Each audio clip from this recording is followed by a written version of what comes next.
Hello everyone. Namaskar. Jai Shri Krishna. I am Munnath Anand Anna sir, BTech from IT Delhi and co-founder director of Nucleus Kota. I hope सब लोग बहुत अच्छे से होंगे, मस्त होंगे, बढ़िया तरीके से पढ़ाई कर रहे होंगे और सबसे ज़्यादा इम्पोर्टेंट है आज के टाइम में जब ज़िंदगी जो है कहीं न कहीं चारदीवारी में बंद हो गई है, तो उस समय और ज़्यादा अच्छी तरीके से मेहनत करना। अगर आपके आसपास की स्थितियाँ प्रतिकूल हैं, तब भी कोशिश कीजिए कि जितना आप कर सकें, आप अपना बेस्ट कर सकें, वो ज़्यादा इम्पोर्टेंट है। तो जैसा कि इस चैनल पे आपने देखा होगा कि हमने टीवाईक्यू वाली जो सीरीज़ है, वो स्टार्ट करी हुई है। टीवाईक्यू मतलब दिस ईयर जो जेईई मेन के जो क्वेश्चन है क्योंकि 2 अटेम्प्ट हो चुके हैं जेईई मेन के और उसमें भी बहुत सारे सवाल जो हैं हो सकता है बच्चों ने किए हों, हो सकता है बच्चों ने नहीं किए हों। तो इन सारे बच्चों के लिए है जो जेईई मेन और जेईई एडवांस का एग्ज़ामिनेशन अभी देने वाले हैं। इस साल जेईई मेन ने अच्छे-अच्छे सवाल भी पूछे हैं बहुत सारे रेगुलर पैटर्न सवाल भी पूछे हैं। तो कहीं न कहीं इन सब की भी प्रैक्टिस करना बहुत ज़्यादा ज़रूरी है सो दैट कि आप अपनी प्रैक्टिस और अपनी प्रिपरेशन को बहुत अच्छे से अच्छा कर पाएँ, राइट? तो आज हम करने वाले हैं इसी सीरीज़ में this year question that is TYQs on 3D ठीक है। लास्ट मैंने एक वीडियो भी बनाया था that is on direction cosines and direction ratios तो उसको भी देखिए सब लोग सो दैट कि आप लोगों का जो कॉन्सेप्ट है या आप लोग को जो डायरेक्शन कोसाइन या रेशियो को लेकर कोई भी प्रॉब्लम है तो उसको भी हम सॉल्व करें। तो इनके वीडियो जो आ रहे हैं उनको ज़्यादा से ज़्यादा शेयर करें और चैनल को अगर अभी तक सब्सक्राइब नहीं किया तो ज़रूर सब्सक्राइब करें और लाइक ज़रूर करें सो दैट कि मोटिवेशन बना रहे और वीडियोज़ आपके लिए आते रहें और अच्छा आपको भी लगता रहे कि हाँ, इस चैनल को सब्सक्राइब करके सही में फ़ायदा हो रहा है, राइट? तो चलिए डायरेक्टली चलते हैं सॉल्विंग पर और कोशिश यही करनी है आपको व्हाइल सॉल्विंग द क्वेश्चंस कि सबसे पहले इस वीडियो के फ्लो में ही रहें। ज़रूरी नहीं है कि आप सिर्फ़ क्वेश्चंस देख कर करें क्योंकि फिर उसमें टाइम का पता नहीं चलेगा आपको। तो 2-2 3-3 मिनट का जो भी समय मिलता है हर एक सवाल के अंदर उसको करते हुए आगे बढ़ें और सॉल्यूशंस ज़रूर देखते जाएँ। ऐसा नहीं कि डाउट को एक्युमुलेट करें, राइट? तो मैं सॉल्व करता जाऊँगा, कोशिश कीजिएगा आप कि 2 मिनट, 3 मिनट पॉज़ करें और अगर नहीं होता है तो फिर अपन देखें और अगर फिर उससे रिलेटेड कोई थ्योरी में कन्फ्यूज़न है, तो उस थ्योरी को भी ज़रूर देखें दोस्तों, राइट? तो चलिए चलते हैं on solving. Okay, the first question you can see here is the equation of the plane passing through the point 1 comma 2 comma minus 3. So there is some plane which is passing through this point 1 comma 2 comma minus 3. अच्छे से समझिएगा। सबसे पहली चीज़ है कि अगर हमें plane की इक्वेशन लिखनी होती है, तो हमें प्लेन क्योंकि ये साफ-साफ स्टेटमेंट खुलते ही बोल रहा है, एकदम छूटते ही बोल रहा है कि भाई प्लेन की इक्वेशन बतलाओ। पहले प्लेन की इक्वेशन लिखनी है तो भगवान से सिर्फ 2 बातों के लिए प्रार्थना करनी है। हे भगवान एक पॉइंट दे दे, हे भगवान उसके नॉर्मल का डायरेक्शन रेशियो दे दे। क्या दे दे भाई? फिर से एक बार प्लेन के नॉर्मल का डायरेक्शन रेशियो दे दे और क्या दे दे? पॉइंट दे दे। तो पॉइंट तो मैंने देखो ध्यान से तो मार्क कर रखा है। पॉइंट क्या है? 1, 2, -3 तो भगवान बहुत ही ज़्यादा हमारे ऊपर मेहरबान है, राइट? लेकिन अब direction ratio of the normal to the plane कैसे निकालें? तो हमारे जो डिजायर्ड प्लेन है उसके बारे में क्या कह रहा है कि that plane is perpendicular to the planes this and this. तो आप सोचिए कि दो प्लेन्स परपेंडिकुलर कब होते हैं? दो प्लेन्स परपेंडिकुलर कब होते हैं दोस्तों? जब उनके नॉर्मल वेक्टर्स क्या होंगे आपस में परपेंडिकुलर। तो ये बात समझ में आती है कि दो प्लेन्स परपेंडिकुलर तभी होंगे जब उनके नॉर्मल वेक्टर्स क्या होंगे? परपेंडिकुलर। तो हमारा जो प्लेन का डिजायर्ड नॉर्मल का डायरेक्शन रेशियो अगर हमें चाहिए तो वो इन दोनों के नॉर्मल पे भी परपेंडिकुलर होगा। क्यों? क्योंकि हमारा जो प्लेन जो हमें रिक्वायर्ड प्लेन है वो इन दोनों प्लेन कौन-कौन से प्लेन की बात हो रही है? 3x + y - 2z = 5 and 2x - 5y - z = 7 इन दोनों पे परपेंडिकुलर है। तो यानी हमारे प्लेन का जो नॉर्मल होगा वो इन दोनों के प्लेन के परपेंडिकुलर होगा। तो बताओ ऐसे डायरेक्शन को कैसे निकाला जाता है? तो I hope you must be knowing कि अगर दो वेक्टर के परपेंडिकुलर वेक्टर चाहिए तो खट से हमें क्या करना पड़ेगा? दोनों का क्रॉस। तो चलिए दोनों का हम क्रॉस करके उस डायरेक्शन को फाइंड आउट करने की कोशिश करते हैं, ठीक है? तो क्रॉस में सबसे पहले वाले रो में क्या आता है दोस्तों? आई जे के, राइट? फिर हम लोग बोल सकते हैं क्या कि इस प्लेन का नॉर्मल कौन है? इस प्लेन का नॉर्मल जैसा कि अगर आपको नहीं पता है तो मैं बतला देता हूं coefficients of x y and z. समझ में आएगा? तो ये जो coefficient of x y z है यही एक्चुअली क्या होते हैं? नॉर्मल के डायरेक्शन रेशियो। और इसको आप समझ भी सकते हैं अगर प्लेन की इक्वेशन लिखना जानते हैं तो this is 3 1 and then is -2, then comes 2 -5 and then is going to be -1. तो what is this? This is going to be I cap times, नहीं I cap times, I hope इसको आप calculate कर लेंगे, -1 और ये हो जाएगा आपका +10 मल्टीप्लाई होके, तो -1 -10 is going to be -11 I think I cap, right. -11 I cap के बाद फिर -j कैप आएगा, और -j कैप के साथ क्या क्या आएगा? -j कैप के साथ आएगा -3 और इधर +4, तो 4 -3 इज गोइंग टू बी 1, तो मेरे ख्याल से सफिशिएंट है। प्लस k कैप के साथ क्या आने वाला है? -15 और ये फिर आएगा आपका -2, that is going to be -17। तो यानी ये है क्या? ये है हमारे जो प्लेन है उसका नॉर्मल का डायरेक्शन रेशियो। इसको हम लोग ऐसे भी लिख सकते हैं क्या? 11, 1 एंड 17। तो अगर प्लेन इस पॉइंट से पास कर रहा है, ये है नॉर्मल का डायरेक्शन रेशियो, तो कौन से फॉर्म ऑफ प्लेन को हम लिखना पसंद करते हैं? याद करो, a into x minus x one plus b into y minus y one plus c into z minus z one equal to 0। क्या आपने एबीसी को पहचान लिया है? यस। एबीसी क्या है? 11, 1 एंड 17, और वो x1 y1 z1 क्या है? 1, 2 एंड -3। तो कम ऑन, हम लोग इसको लिख सकते हैं कैसे? x minus 1 into 11 plus 1 into y minus 2 और plus 17 into z plus 3, -3 plus 3 plus 3, क्योंकि यहाँ पे कोऑर्डिनेट आप ध्यान से देख सकते हो क्या है? 1, 2, -3। तो दोस्तों आगे बढ़ते हैं, ये क्या आ जाएगा? 11x प्लस वाई, अगर सारे कैलकुलेशन सही हैं तो मेरे ख्याल से +17z, वैसे तो दिख रहा है मुझे शायद थर्ड होना चाहिए अगर सारे कैलकुलेशन सही है तो, -11 और ये -2, -13 और प्लस 51 करेंगे तो शायद +38 इक्वल टू 0 आएगा।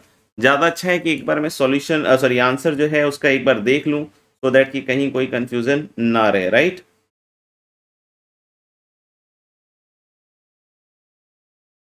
तो मेरे ख्याल से इसका जो आंसर दिया हुआ है दोस्तों,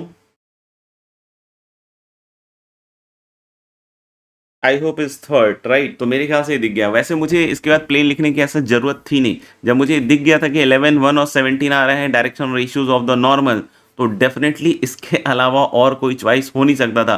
तो जेई मीन्स आपको जैसा पता है कि टाइम मैनेजमेंट को भी इन्वॉल्व करता है, तो हम चाहें तो इसके आगे के steps examination point of view से बात करें, एग्जामिनेशन के पर्पज से बात करें, ठीक है ना, लर्निंग के प्रोसेस से बात करें तो एंड टू एंड जाना पड़ता है, लेकिन एग्जामिनेशन में हम चाहें तो इस चीज़ को यहाँ पे ड्रॉप कर सकते थे, राइट। तो मेरे ख्याल से चलते हैं अब क्वेश्चन नंबर 2 की तरफ। ध्यान से देखिएगा क्वेश्चन नंबर 2 क्या कहता है। क्वेश्चन नंबर 2 में लिखा हुआ है दोस्तों कि the distance of the point 119 from the point of intersection of this line and the plane is. तो यानी कि आपको एक लाइन दी हुई है, एक प्लेन दिया हुआ है और इनके इंटरसेक्शन पॉइंट और एक और पॉइंट दिया है 119, इनके बीच का डिस्टेंस निकालना है।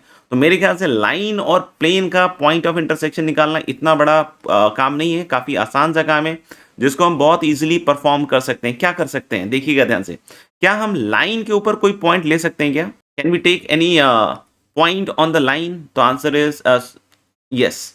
जैसे कि मान लीजिए कि ये आपके पास है दोस्त प्लेन, राइट। ये कौन सा प्लेन है? तो हम लोग बोल सकते हैं ये प्लेन है आपका x plus y plus z equal to 17। Now let me take the line, line is like this. इस लाइन की इक्वेशन क्या लिखी हुई है? x minus 3/1 equal to y minus 4/2 equal to z minus 5/2। ठीक है ना, कैलकुलेशन देख लीजिएगा ध्यान से, and that is equal to t मान लिया, क्योंकि वेरिएबल पॉइंट हम लोग हमेशा लाइन के ऊपर लेते हैं और किस तरीके से लेते हैं? Equal to t equal to lambda, इसी तरीके से मान के लेते हैं। तो ये जो पॉइंट है जिसको मैंने आगे पीछे दिखाया, मतलब ये प्लेन के ऊपर है और ये प्लेन के क्या है? नीचे। तो ये पॉइंट क्या आने वाला है? t+3। दूसरा पॉइंट क्या आने वाला है? 2t+4। और फिर लास्ट वाला क्या आने वाला है? 2t+5। और ये पॉइंट तो प्लेन का भी पॉइंट है, तो ये इसको भी सेटिस्फाई करेगा। So this will give you t+3 plus 2t+4, right, and plus 2t+5, and that is equal to क्या लिखते हैं दोस्तों? 17। क्या लिखते हैं? Equal to 17। तो देखिए t, 2t और 2t 5t हो जाएगा मुझे लग रहा है, और ये 3, 4, 7, 7 और 5 12 और 17 उधर है तो घटघटा के 5 आ जाएगा। पेन चला लीजिएगा अगर कहीं लग रहा हो दिक्कत आ रही हो तो। t इक्वल टू आ गया दोस्तों 1। तो ये पॉइंट क्या आया? ये पॉइंट आया सर सर सर सर ये पॉइंट आया 4, 6 एंड 7, और इसका डिस्टेंस कहां से निकालना है? 119। अरे वाह, डिस्टेंस फॉर्मूला, चलो कहीं तो जरूरत पड़ी डिस्टेंस फॉर्मूले की। मान लो कि जो डिस्टेंस फॉर्मूला है अगर हम उसको अप्लाई करें दोस्तों,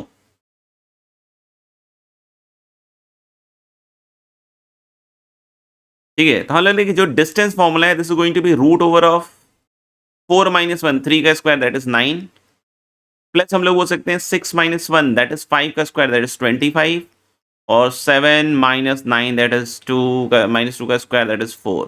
तो मुझे लग रहा है कि ये रूट अंडर 38 टाइप का कुछ आ रहा है शायद। तो इसका जो करेक्ट आंसर होना चाहिए दोस्तों, this is going to be what, 4। चलिए फिर अगले सवाल पे चलते हैं। मेरे ख्याल से आप लोग पॉज कर करके सॉल्व कर करके मिला रहे होगे answer, right? Oh yes, the third question is like this कि there are two real numbers a and b. What you can see is two real numbers a and b, और बोला है कि mirror image of this point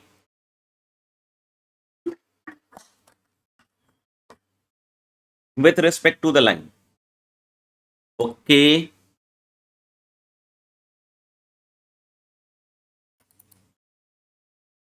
तो जैसा कि आप देख सकते हो कि दो रियल नंबर हैं और बोला है कि इस पॉइंट का इसमें रिफ्लेक्शन दिया हुआ है दिस, और a प्लस बी का मॉड निकालना है।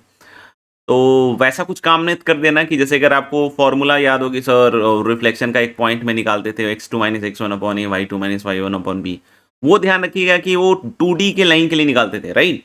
और दूसरी बात कि जब हम वही 3D में निकालते थे तो वो प्लेन के लिए होता था वो फॉर्मूला, राइट? तो यहाँ पे एज सच हमारे पास फॉर्मूला नहीं है, बट हमारे पास एज सच बेसिक्स तो हैं। बेसिक्स में क्या होता है, image distance equal to object distance. ये लाइन है x - 3/7 equal to y - 2/5 and equal to z - 1/-9। Calculations ध्यान से देखते रहिएगा। There is a point a, 6, 9 guys, और हम लोग बोल सकते हैं कि इसका इमेज आ रहा है 20, b, -a - 9। अगर सब कुछ सही है तो ये है, और हम लोग बोल रहे हैं क्या कि सबसे पहले इसका जो मिड पॉइंट है वो इस पे लाई करेगा। So what is the mid point? The mid point is 20 plus a/2। देखो तुम खुद से भी लिख सकते हो, 6 प्लस b/2, -9 कटने के बाद शायद -a/2, ऐसा कुछ आएगा। ये पॉइंट डेफिनेटली इस लाइन को सेटिस्फाई कर रहा होगा। तो ये किसकी जगह पे रखोगे, सोच के बताओ जल्दी से, ये किसकी जगह पे रखोगे? एक्स, वाई एंड जी। तो हम लोग बोलेंगे कि चलो एक्स वाई जी की जगह पे यहाँ पे इसको रखते हैं। तो this is going to be 20 plus a/2 -3 whole upon 7, and that is equal to कितना हो जाएगा, y - 2 that is 6 plus b/2 और -2। आई थिंक इसी से तो सॉल्व नहीं हो जाएगा कहीं। और फिर दूसरा, फिर लास्ट क्या आएगा, -a/2 -1/-9। चेक कर लीजिएगा आप कैलकुलेशन। अब इसके बाद हम लोग बोल सकते हैं क्या कि ये जो आ रहा है दोस्तों, फर्स्ट और थर्ड तो ए में ही इक्वेशन दिख रहा है मुझे, इसको थोड़ा सा और सिंप्लीफाई कर लीजिएगा। मुझे लग रहा है कि this is going to be a plus 14/14 शायद, ठीक है। ये 3 दूनी 6, 6 3 दूनी 6, और बीच में 6 क्या, 14, और इधर भी 14। तो ये इधर आ जाएगा तुम्हारे पास कितना, 6 प्लस बी और -4। तो मेरे ख्याल से b 6 - 4 2 हो जाएगा, और अपॉन 10 हो जाएगा, और इधर माइनस साइन कटने के बाद a प्लस 2/18। तो फर्स्ट और थर्ड से मुझे लग रहा है कि a क्लियरली अपने को दिख रहा है, वैल्यू आ जाएगी। तो मैं क्या कर रहा हूँ, क्रॉस मल्टीप्लाई कर देता हूँ। तो 18 है और इधर 14 है, फर्स्ट थर्ड को यूज कर रहे हैं। 18 है और 14 है गाइस, तो 18 है और 14 को घटाओगे तो मुझे लग रहा है एक तरफ तो 4 ही आएगा, और फिर इधर मुझे लग रहा है 18 इंटू 14 निकालना पड़ेगा, और उधर 2 इंटू 14 जा रहा है ना, तो that is going to be 2 into 14 minus 18 into 14। तो आई होप 14 इज कॉमन, और फिर माइनस कितना हो जाएगा, 16 शायद। तो मुझे लग रहा है ए की वैल्यू शायद -56 आ रही है। आप देखो ए की वैल्यू क्या आ रही है, -56। तो a -56 किसी में भी रख दो, तो जैसे b प्लस 2/10, और -56 प्लस 2 इज -54/18। तो ये शायद 3 टाइम्स होगा, मेरे ख्याल से आपको क्लियर है ये 3 टाइम्स। और ये मेरे ख्याल से -30 हो रहा है, और -2 भी हो रहा है शायद। तो दिस इज -32। जोड़ोगे तो मेरे ख्याल से 6 और प्लस 2 8, और ये 88 कुछ है क्या आंसर में, क्योंकि मॉड निकालना है, ये तो दिख ही रहा था। हाँ 88, that is 1 must be the answer. एक बार चेक कर लेते हैं कि ये है कि नहीं। I hope yes 88 is the answer, right. तो मेरे ख्याल से आगे बढ़ते हैं। हालांकि ए और बी की वैल्यूज के लिए इसके डायरेक्शन रेशियोज का प्रोडक्ट भी ज़ीरो होना चाहिए, राइट। तो खैर उसकी ज़रूरत पड़ नहीं रही है, बट चेक जरूर कर लेना चाहिए, नहीं तो फिर क्वेश्चन में लफड़ा होगा या तो। चलिए, तो हम मान के चलते हैं कि क्वेश्चन में कोई लफड़ा नहीं है, ठीक है, लफड़ेवाज सवाल नहीं है। चौथे पे आ गए, चौथा ही सवाल है मेरे ख्याल से ये, राइट। चौथे में बोला कि the equation of the line through the point 012 and perpendicular to this line. तो देखो इस तरह के सवाल करवाए जाते हैं, हालांकि बाकी आप देखिए क्या कर रहे हैं हम लोग इसमें, कि एक लाइन है जो 012 से पास कर रहा है।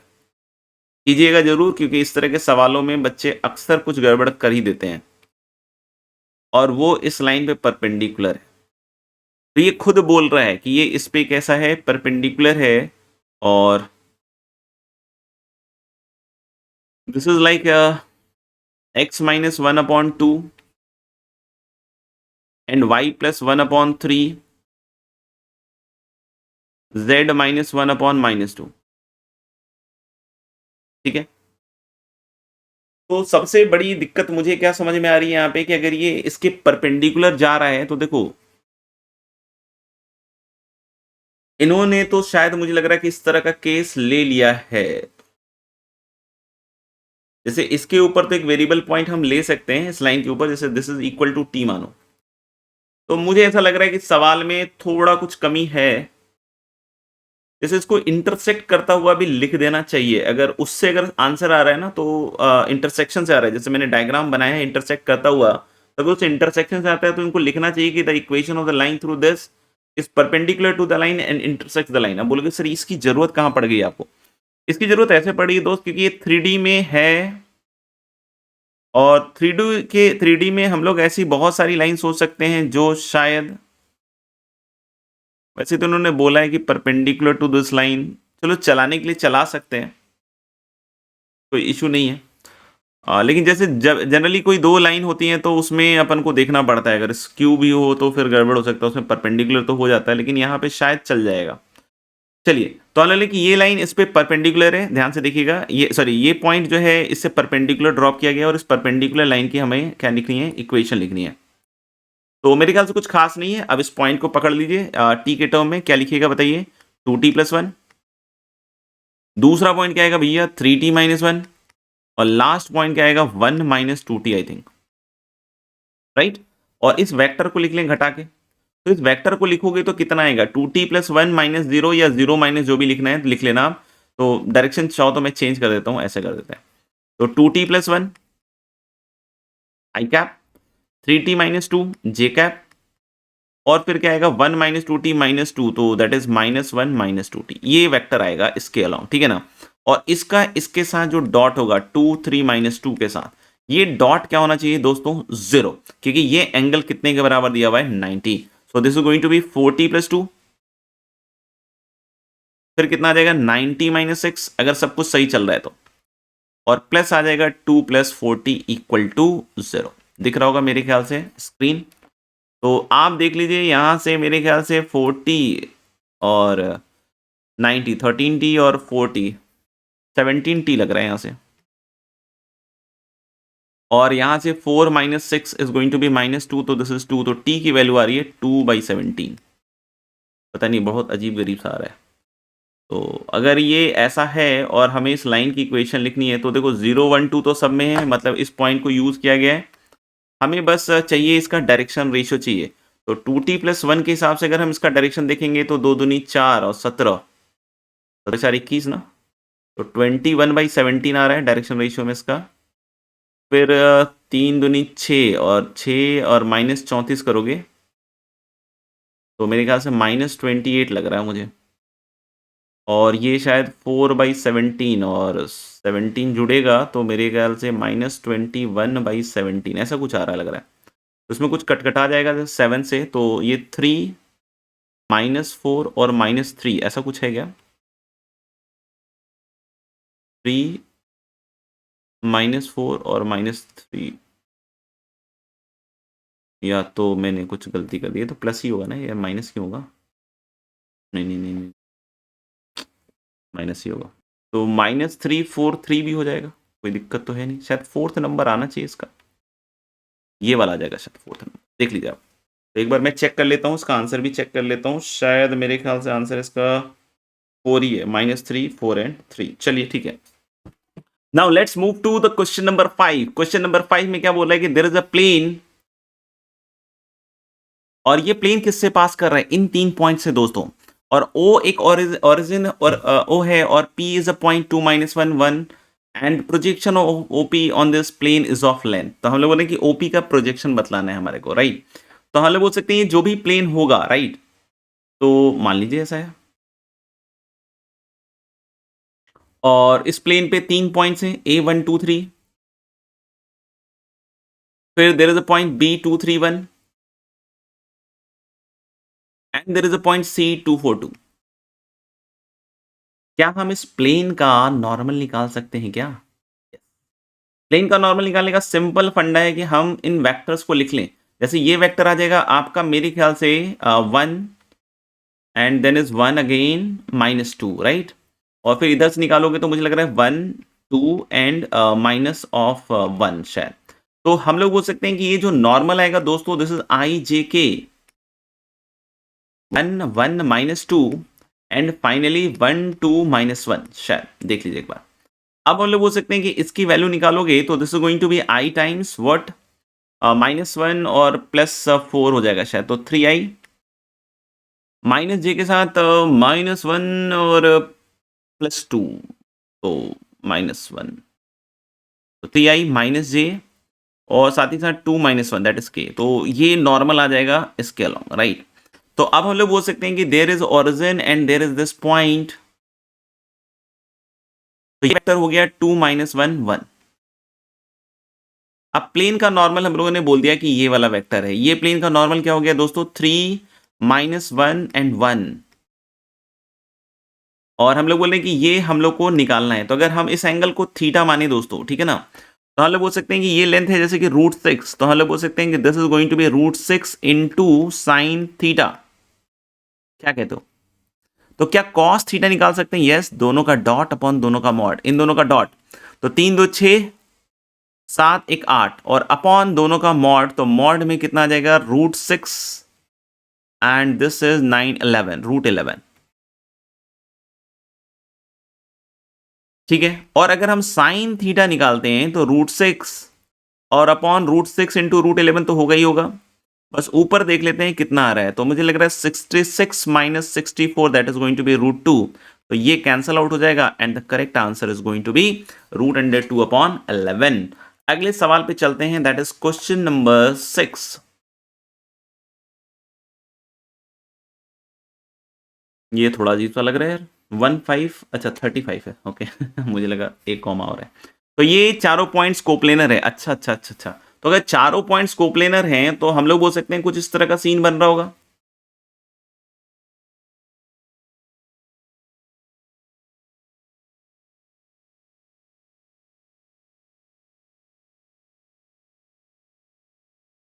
तो चारों पॉइंट अगर कोप्लेनर है तो हम लोग बोल रहे हैं कि there is a point 2 lambda comma 1 2,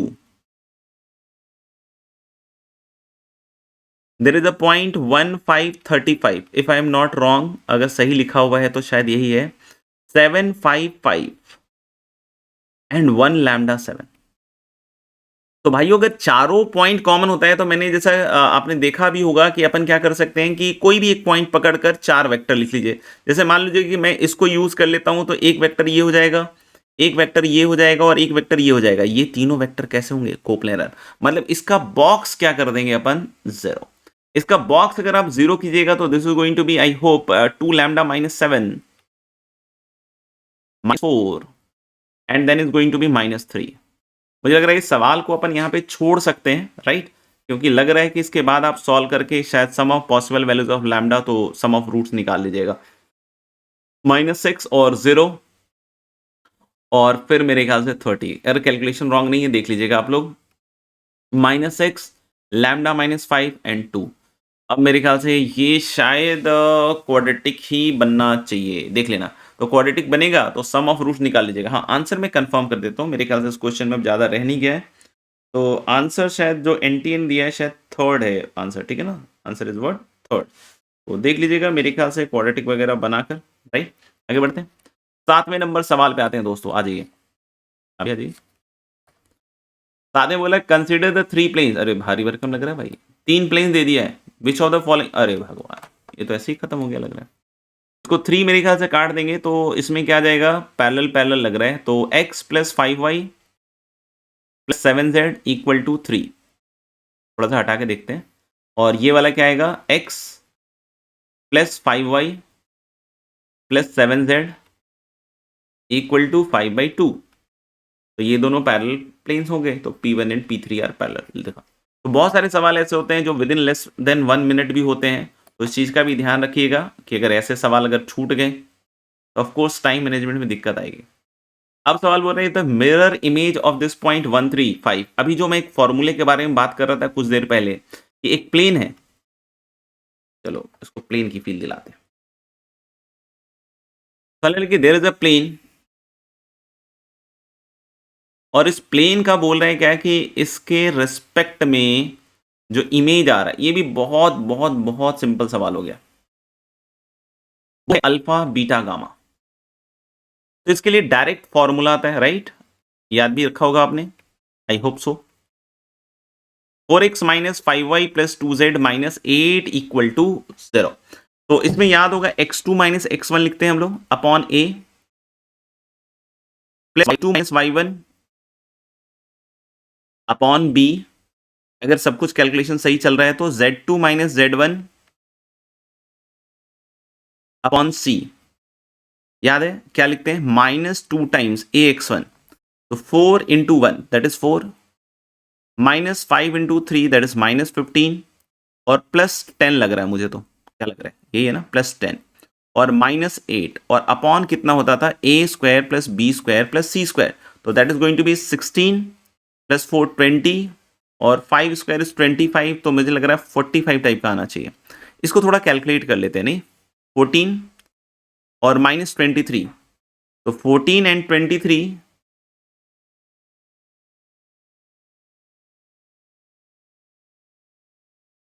हाँ तो मुझे लग रहा है कि थोड़ा सा भयंकर ना हो जाए माइनस 18 दिख रहा है शायद। अच्छा ये 15 14 और माइनस माइनस 9 दिख रहा है शायद, या क्या दिख रहा है, माइनस 9 ही दिख रहा है। तो ये माइनस 9 होगा तो ये कटेगा, तो मुझे लग रहा है कि 5 टाइम्स और ये माइनस माइनस दोनों साफ हो जाएगा। तो अल्फा की वैल्यू मुझे लग रही है यहाँ से निकाल लोगे। अब यहाँ से अल्फा बीटा गामा अगर कैलकुलेशन सब सही है तो मुझे लगता है कि यहाँ से आप अल्फा निकाल सकते हो, that is going to be 4 into plus 2/5 ना, तो 8/5 प्लस 1। बीटा की वैल्यू मुझे लग रहा है 5 कट जाएगा तो -2, तो 3 माइनस 2 दैट इज 1। और गामा की वैल्यू मुझे लग रहा है कि this is going to be 4/5 plus 5। This is going to be करके देख लेना। वैसे तो 5 times alpha plus beta plus gamma, तो मेरे ख्याल से ये 5 13, तो 13 आ जाएगा प्लस 5 और प्लस शायद 29 आ जाएगा। तो ये ओवरऑल लगता है कि क्या आ जाएगा 47। तो मेरे ख्याल से इसका ऑप्शन ए आ जाएगा, राइट? चलिए आगे बढ़ते हैं। आगे वाला सवाल तो बहुत खतरनाक सा लग रहा है दोस्तों। Ninth question is if x, y, z be an arbitrary point lying on a plane P which passes through the point this. तो ऑफ कोर्स हम लोग बोले इस प्लेन की इक्वेशन क्या हो जाएगी, x plus y plus z equal to 42। अब यहाँ पे टर्म्स देखिए, x माइनस 11, वाई माइनस 19 और z माइनस 12 टाइप का टर्म है। तो हम लोग यहाँ पे सेटिंग कर सकते हैं, जैसे इसको x माइनस 19 रखिए, देखने में खतरनाक है बट थोड़ी सी सेटिंग कीजिएगा तो अपने आप बैठ जाएगा। और z माइनस क्या चल रहा है मार्केट में 12, दैट इज इक्वल टू 0। देख सकते हो 19 11 30 और 42 हो जाएगा। तो इसको a मान लीजिए पूरे को, इसको b मान लेते हैं और इसको c। तो a plus b plus c equal to 0 आ रहा है दोस्तों। तो यानी ये कितना आ रहा है 3 और प्लस a अपॉन शायद आ रहा है B square c square, right? फिर उसका अगले वाले पे चलिए, तो बी स्क्वायर सी स्क्वायर और प्लस क्या आ जाएगा B upon a square c square, और बताओ सी upon a square b square मुझे लग रहा है, और माइनस ए प्लस बी प्लस सी। अच्छा ये 0 ही हो गया क्या? ओके तो मुझे लग रहा है कि ये 0 हो जाएगा। तो मुझे लग रहा है कि अब ये खत्म ही हो गया सवाल। तो 3 और इसमें एलसीएम लोगे तो a square b square c square.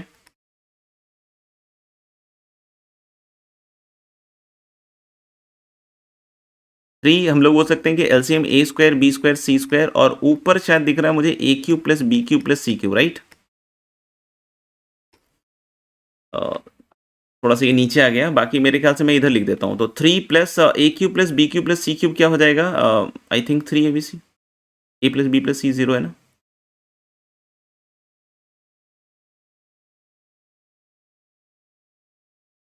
नहीं नहीं, मैंने कुछ गलत कर दिया लगता है।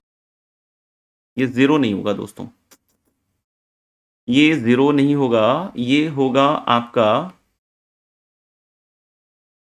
42 upon 14 into a b c. अब ठीक लग रहा है, ये 3 टाइम्स आएगा। ओके, तो इसीलिए तो बोल रहे थे ना मजा नहीं आएगा, तो -3 ABC आ जाएगा यहाँ पे।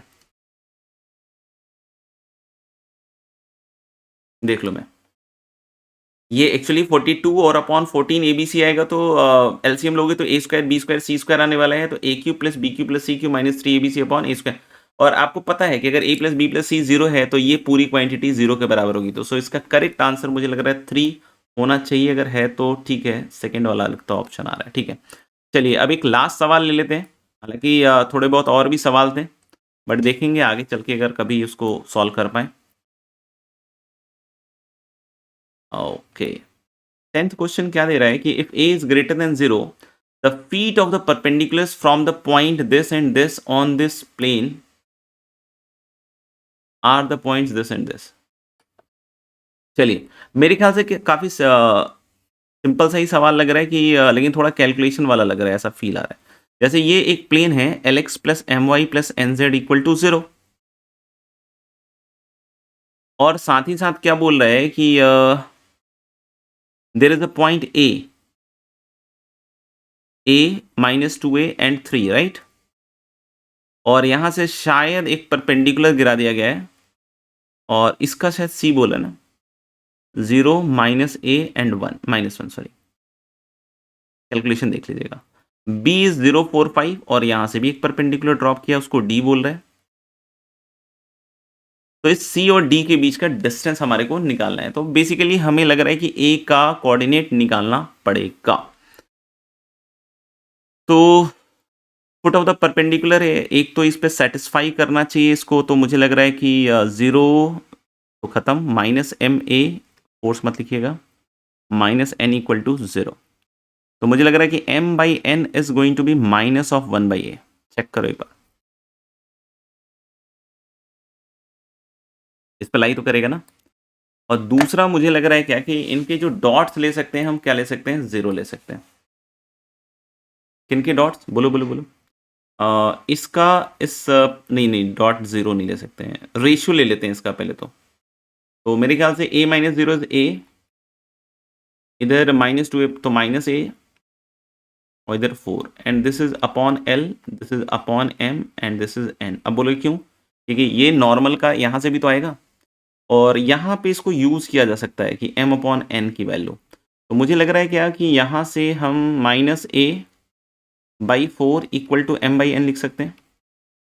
M/N क्या आएगा, -1/A। तो मुझे लग रहा है कि यहाँ से A की दो वैल्यूज आ रही है, 2 और -2, 2 ही लेंगे। -2 क्यों नहीं लेंगे? क्योंकि A क्या आ गया, पॉजिटिव। तो अगर A 2 के बराबर आ चुका है तो मुझे लग रहा है कि अपना बहुत सारा काम तो हो ही गया। जैसे ये 0 हो गया, ये -2 हो गया, ये -1 हो गया, राइट। और साथ ही साथ मुझे लग रहा है कि यहाँ से बहुत सारा काम हो गया। जैसे कि अपन 2 ले लेंगे ना, तो 2/L -2/M और 4/N। तो मेरे ख्याल से इसका देखो डायरेक्शन रेशियो भी पता चली जाएगा, कॉमन रेशियो है ना। तो 1 -2 और सॉरी 1 -1, तो यानी x - y plus 2z equal to 0। Ratio put कर लेना t मान के, तो अपने आप ये प्लेन की इक्वेशन आ जाएगी। तो अब 045 से इसका परपेंडिकुलर तो लिख ही सकते हो यहाँ से, नहीं? तो 045 से इसका जो परपेंडिकुलर वाला पॉइंट है D लिखा निकाल लीजिए, और यहाँ से फिर हम लोग बोलेंगे क्या कि ये लेंथ CD जो है बाय डिस्टेंस फॉर्मूला कैलकुलेट हो जाएगा, राइट। तो वीडियो मेरे ख्याल से थोड़ा लंबा हो गया है, या थोड़ा से ज़्यादा लंबा हो गया है, but I will tell you the answer of this particular question. ये शायद इसका आंसर शायद 4 आएगा। ठीक है जी, तो देख लीजिएगा इसको, और बाकी वीडियो सही लगे तो ज़रूर ज़रूर ज़रूर क्या करेंगे, शेयर करेंगे और लाइक ज़रूर कर लेंगे। Thank you very much.